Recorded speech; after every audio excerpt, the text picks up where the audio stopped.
32 વર્ષ ભાજપના સત્તામાં ચાલુ છે તો આપણને બંધારણમાં આપેલા હક અધિકાર શિક્ષણના પૂરેપૂરા મળ્યા છે ખરા? રોજગારના હક મળ્યા છે ખરા? આરોગ્યના હક મળ્યા છે ખરા? આપણા ગામમાં સારા રોડ મળ્યા છે ખરા? આપણા ગામમાં ખેતીવાડીનો લાભ મળ્યા છે ખરા? આપણા ગામમાં મહિલાના હક મળ્યા છે? યુવાનોના હક મળ્યા છે? આ બાળકો બેઠા એમના હક મળ્યા છે? તો આપણા આ બધા હક કોણ ખાઈ ગયું? દર વર્ષે સરકાર કરોડો અબજો રૂપિયાનું ગ્રાન્ટ બહાર પાડે છે શિક્ષણ લેવલે, આરોગ્ય લેવલે, રોજગાર લેવલે.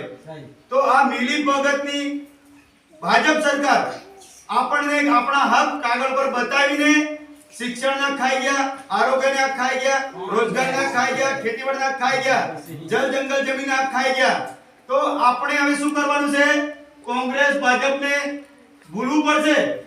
ભૂલવા તૈયાર છો? આપણે હવે સરકાર બદલવી પડશે. બધા તૈયાર છો? કેટલા બધા તૈયાર છે? તો આપણે આમ આદમી પાર્ટીની સરકાર બનાવવાની છે.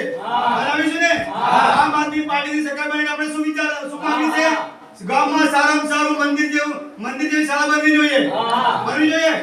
આપણા ગામમાં ઘર ઉભે ઈલાજ થવો જોઈએ. આપણા ગામમાં મહિલાઓનું સન્માન થવું જોઈએ. આપણા ખેતીવાડીનો લાભ મળવા જોઈએ. એના માટે સરકાર બનાવવાની છે. બનાવીશું ને? 100%. આપણો મત કિંમતી મત છે. આપણા મત વેચાવો જોઈએ નહીં. આપણો મત દારૂમાં ન જવો જોઈએ. આપણો મત આપણો હક અધિકાર માટે જવો જોઈએ. બરાબર કે? તો આપણે સરકાર બનાવીશું ને? 100% બનાવીશું. હા? ભારત માતા કી જય.